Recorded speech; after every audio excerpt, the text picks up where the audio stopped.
Hey Giants fans, welcome back to Giants Latest. We are recapping the Giants' huge win over the undefeated Chargers. They won 21-18. Yesterday we talked all about the highlights, the positive things to discuss after the game, but the reality is that there were a lot of things that the Giants have to clean up after this game. It was not a perfect game by any means, and this team still struggles in a lot of different areas, and the Giants officially put Malik on IR. His season is done, and they're going to have to figure out how to have a successful offense without Malik because after Neighbors went down, the Giants had 6 offensive drives, and the most amount of yards that they were able to get was, I think it was either 21 or 29 after Neighbors goes down. So adjustments have to be made. The good news is they're going to have a whole week to figure out what they have to do. But one of the biggest problems that I have with this team is that they weren't even targeting Malik Neighbors in the red zone. So you're already have red zone issues. Now you don't have Malik Neighbors. How are you going to fix the red zone issues that you have? Because they won this game by 3 points. But they had 2 interceptions that brought this Giants offense to the 3-yard line, and they could not score touchdowns. They ended up with 6 points. That's unacceptable. The only reason they won this game is because they really played complementary football, and they did quite a few things right. The offense didn't turn the ball over. The defense recorded interceptions. Special teams didn't make any mistakes, and they won the time of possession battle. So they ultimately did enough things to win that game. But if you're a Giants fan, you've watched a lot of Giants fans, and you know that not only is it hard for this team to get wins, it's very hard for them to play complementary football in a consistent manner. So do I think that they're going to go out there on Sunday and consistently play well against the Saints on all 3 sides of the ball? Honestly, not really. It's a much better team to beat, sure, but it's the Giants we're talking about. So they really have to clean up the red zone issues. I don't care what team they're playing. The false starts, the penalties in the red zone are unacceptable. Not targeting your best players in the red zone, unacceptable. Overthrowing your wide receivers or throwing the ball into the tunnel, unacceptable. Bad play calling, unacceptable. The list goes on. They have to clean up these things. And the thing that's so mind-boggling to me is that this has been an issue for multiple years at this point. This has been going on since 2023, where they're in the 3rd year of having red zone struggles. Whether it's the play calling, it doesn't matter who the quarterback is, doesn't matter who the offensive lineman is, who cares about the wide receivers or the running backs, because they still can't have success. So something is not right. And I don't think they're going to fix it overnight, but I think that they will start to make changes. They're going to be forced to make changes without Malik Neighbors. The number one thing that I want to see them do in the red zone now without Neighbors is target the tight ends. You have multiple tight ends on this football team who are well over 6 feet tall. They are now the tallest receivers that you have on this entire team. They have the height, they have the strength, the athletic ability, and the arm length to make those plays. On top of it, you have a guy like Daniel Bellinger who makes plays when it's necessary. During this game, he only had 1 target. It was on 3rd and 13. And what did he do? Catch the 13-yard pass and get the first down. He is a very good pass catcher. The Giants have to utilize him, especially in the red zone. Theo Johnson has had his struggles, but ultimately he's got the size. He made a great play in the red zone. That little shovel pass caught it for the touchdown. So Theo Johnson is starting to improve this year. And between the two of them, you also have Manhurts, who's not a bad pass catcher. You also have Fedoni, who maybe they'll elevate from the practice squad.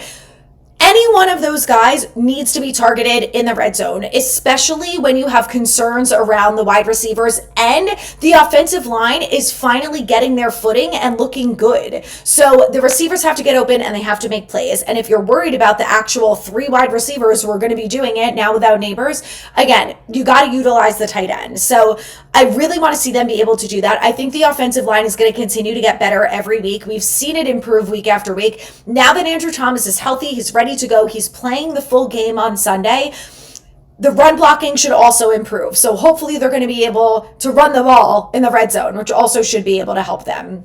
But the struggles that they've had there that go year in and year out are obviously a huge problem. You're not winning every football game when you don't score in the red zone. Especially when you have multiple opportunities from turnovers. It's just completely unacceptable. So I need Mike Kafka to get a little bit more creative. I need the wide receivers to get open. And the tight end, I don't care who it is, whoever gets the target, come down with the ball. Wan'Dale Robinson, look, it was a great play by the Chargers. You got to come down with that ball. And it's not the first time that that's happened. So obviously we have some struggles with the receivers. I'm a little afraid that it's going to get worse with the neighbors out, but you do have talent at the tight end position. You have to utilize it and take advantage. So I really want to see them make some changes in the red zone this week. Again, especially knowing that this offensive line is getting better week in and week out, and they're going against a Saints team who's nowhere near as good as the Chargers. So you got to score multiple touchdowns every week or you're not winning football games. Next up, I want to talk about the defense, because the defense have also been dealing with their own struggles here. And, I feel like they did a lot of really good things this week, and I'm very happy that Shane Bowen is utilizing Abdul Carter the way that he should as an edge rusher. I'm happy that between the three edge rushers, they got double-digit pressures. They had multiple sacks. Kayvon is playing his best football. Brian Burns is unstoppable. There are guys who are really out there and they are making plays. Dexter Lawrence is looking like himself. He's healthy. Drew Phillips now has two interceptions on the year. They're forcing turnovers. They're making plays. Bobby O is leading the NFL in tackles. So there's absolutely some concerns with this defense which we're going to talk about. But overall, they played a really great game on Sunday. But here's the biggest problem with this defense is they give up huge plays on third down. I'm going to go through 3 of them that happened during this game alone. And I know we all know how many of them happened during the Cowboys game, so we don't have to relive that. Okay. With a minute left in the second quarter, Justin Herbert is in shotgun. It's 3rd and 5 at the Chargers 41-yard line. Herbert throws a short pass to Keenan Allen, who takes it for 10 yards, gets the first down. An extra 5 yards. Cordell Flott and Abdul Carter made the tackle. Then, this one was from the first quarter. It's 3rd and 19 at the Chargers 26-yard line. What happens? Oh, Justin Herbert scrambles and runs for 24 yards before Holland gets him out. 24 yards on a 3rd and 19. Oh, but I'm not done, because with less than 5 minutes to go in the fourth quarter, when it's 3rd and 3, O'Marion Hampton takes it 29 yards. 29 yards. And that's 3 examples just from this game, and I'm sure that there's even more that I didn't include. And again, we all remember the Cowboys game. So they have to be able to clean some of those things up. And look, at the end of the day, the defense is never going to be perfect, at least not under Shane Bowen. And they're going to give up big plays like that. Ultimately, they came through and they got the win, but you cannot have situations where the offense has a 10-yard drive, scores a touchdown, and then 2 minutes later, the opposing offense marches right down the field and scores a touchdown. You cannot let the momentum swing that drastically. And you have to get stops when it matters, especially when it's 3rd and long. Giving up any type of 3rd and long, they did it last year with Joe Burrow. We all remember, same thing, 3rd and 19. He ran for 25 yards, if not longer, and ended up getting a touchdown. Like that, you have to be able to fix those mistakes, okay? Because the tackling's an issue, the miscommunications, the wide open field, there's a lot of things that go wrong with this defense. Again, they did enough to win the game, which is important, but they have to be able to close the gap on those huge 3rd downs. You have to be able to make stops. And ultimately, Burns made a stop when it mattered, and that helped them win the game. But when you've got an offense who struggles in the red zone, you have to play complementary football, and you have to be able to back each other up. That means if the defense gets you into the red zone, the offense has to score.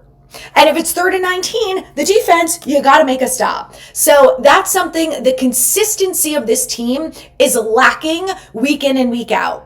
They cannot do 2 good things in a row. I don't know what the problem there is. I don't know if it's a luck thing or what, but something that absolutely has to be sorted out.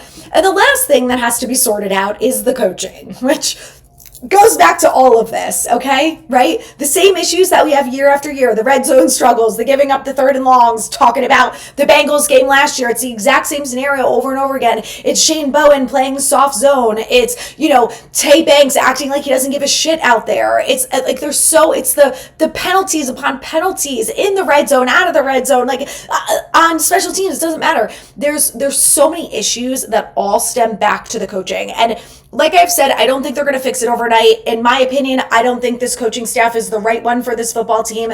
It's been way, way more bad than good than we've seen in their time here. But the reality is I don't think they're going anywhere anytime soon, especially after beating a Chargers team with a rookie quarterback and, having some of the big plays that they had. But I just need them to improve a little bit week after week. And for Mike Kafka, that looks like doing something different in the red zone. Does that mean be more creative? Maybe. Does it mean just throwing the ball, getting the tight ends more involved, like having more wide receivers on the field? I don't know, utilizing a fullback? I don't know, but you have to do something different there. And, I need Shane Bowen to utilize Abdul Carter in the edge more. We saw it work, okay? That's what he's best at. Immediately, he gets more snaps there. Success. I just need Shane Bowen to do more of that. I also want to see more of the tighter zone play, which we have seen since the Cowboys game, thank God. But I need them to work on the communication issues. I don't know if it's the fact that Tyler Nubin is only in year 2 and he's still learning.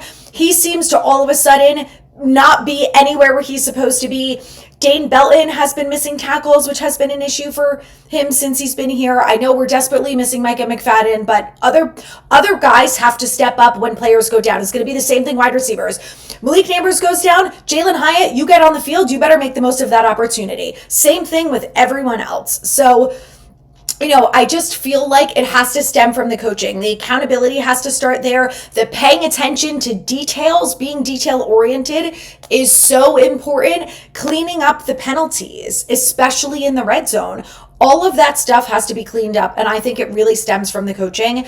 And again, I don't think they're going to fix it overnight, but I think there's a lot of good that came out of this game, and I think that there's an opportunity for them to get better before the Saints game. They were able to do it. We've seen them progress little by little every week so far this season. So you have to do the same thing, right? You have to take the good, take the bad, and figure out how to improve the bad and expand upon the good going into week 5 against this Saints team. So overall, like I said, a lot of good coming out of this game, but I really need the coaching out of everyone to figure it out and kick it up a notch here. I don't like the fact that they still play a little bit scared. I think that stems from Dable.